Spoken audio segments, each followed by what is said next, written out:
Hi, I'm going to talk to you today about a range of materials available on the market for the preparation of surfaces to work on before you start painting. And there is information in the library in a book called Paint Theory, Paint Practice, which myself and a colleague called Pip Seymour put together around about 6 or 7 years ago. When you're buying primers, there's quite a variety on the market available today, so you need to know the difference between the acrylic size, you need to know the difference between a gesso, acrylic gesso, gesso and the white acrylic primers. This is the acrylic size, and acrylic size is an alternative to animal skin glue, such as rabbit skin hide, which this is the dry form of the animal skin glue. I'll talk about this later in relationship to gesso. The acrylic size can be reduced, can be diluted 30% with water, and this is a dilute solution of the acrylic size. Now, acrylic size can be applied to rigid surfaces such as MDF boards, hardboard, linen, canvas, and what it does, it forms a surface which seals the MDF surface or the canvas or linen. So, just quickly to demonstrate a first coat of the size. Goes on very, very thinly.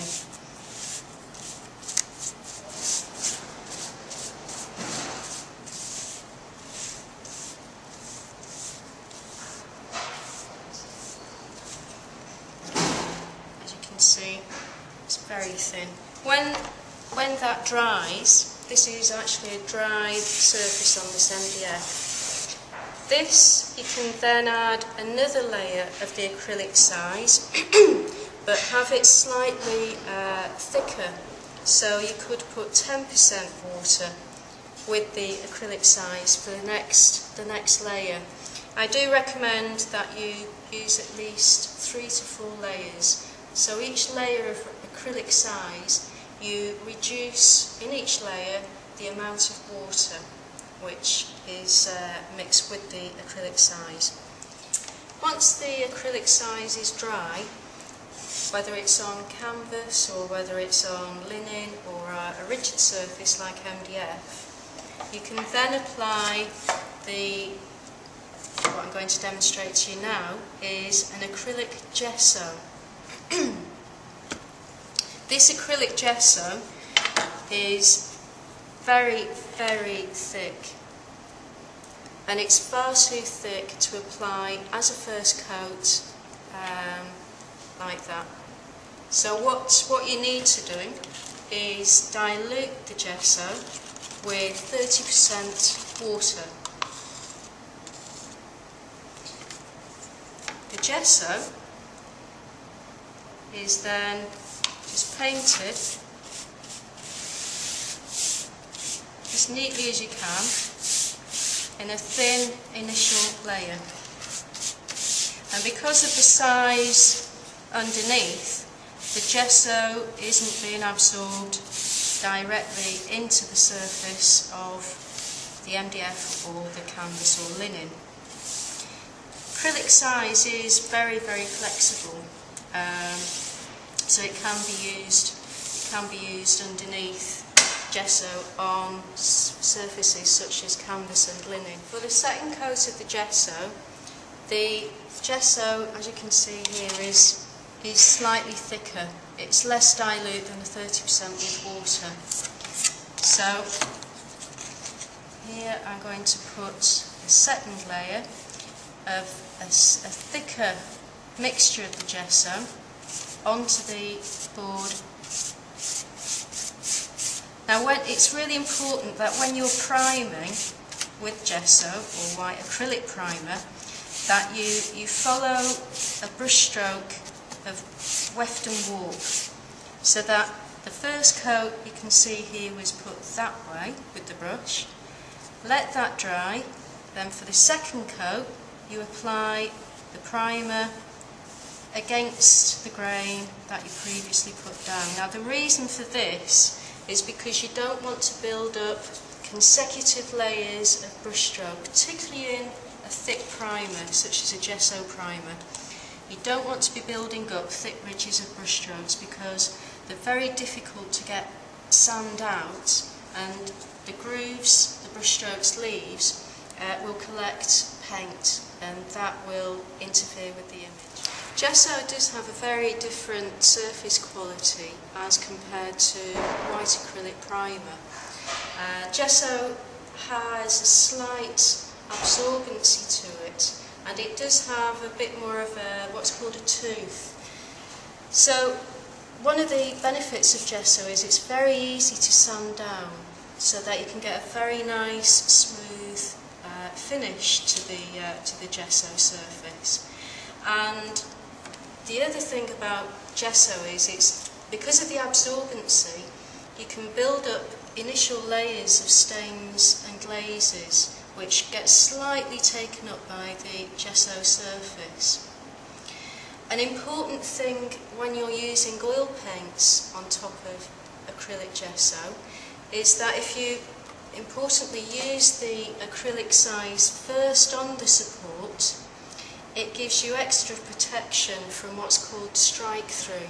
And strike-through is when oil paint penetrates through the gesso and can go right through to the back of the canvas, which is something you don't want. You want your primer, whether it's acrylic size, acrylic gesso or white acrylic primer, you want it to keep the paint really from being absorbed into the canvas surface or into the board surface.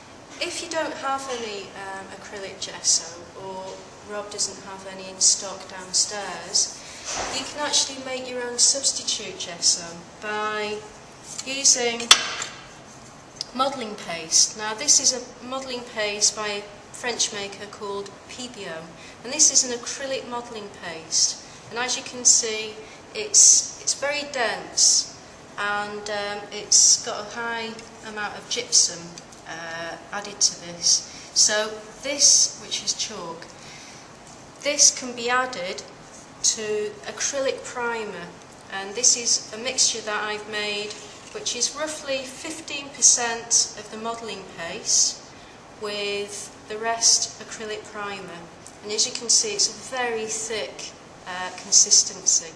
So far what we've looked at is the acrylic size, we've looked at the gesso, the acrylic gesso, and we've looked at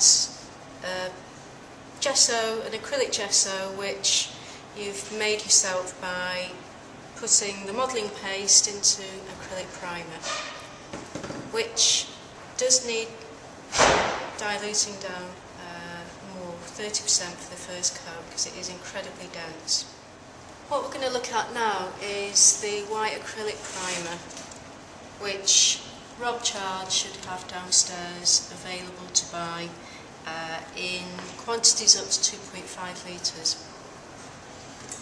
The white acrylic primer can be used on rigid boards, it can be used on flexible surfaces, and the beauty of acrylic primer is that it is very, very flexible. So if you put it onto canvas, it will be flexible to bend in and out and be stretched that way as well. Never use emulsion and PVA mixed together. It's fine for kiddies to work with PVA and emulsion, but as a professional you need to be really looking at the quality of the primer which you're using. Primer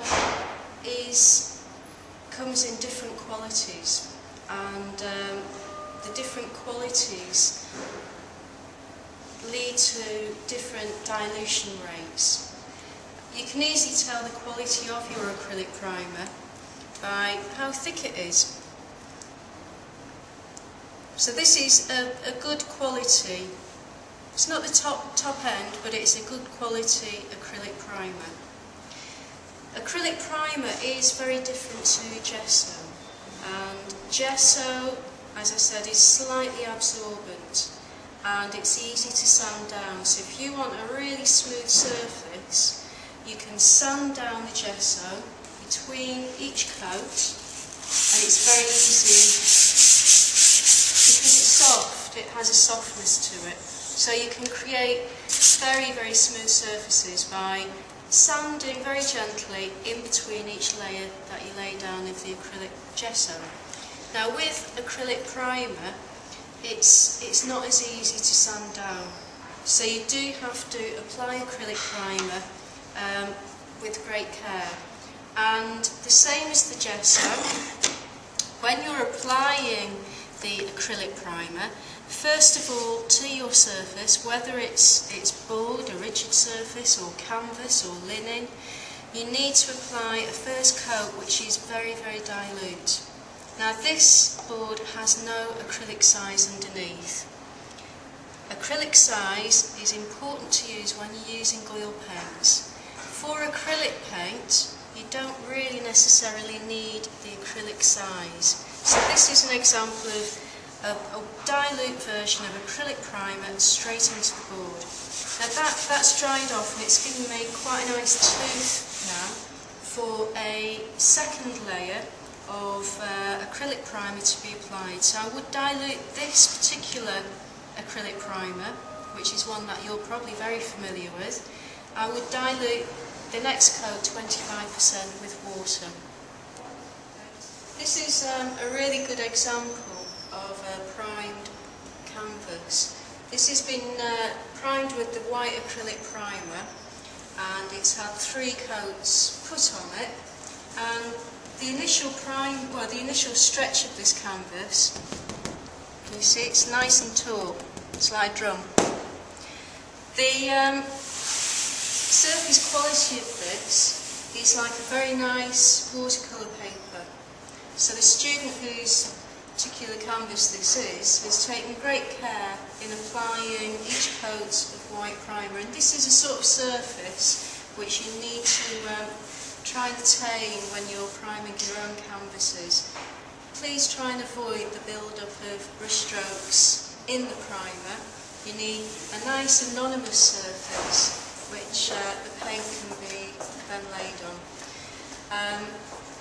White acrylic primer can also be tinted, so you can add acrylic paint to the white primer to change it into any coloured ground which is appropriate for your work. So you don't have to work on a white surface.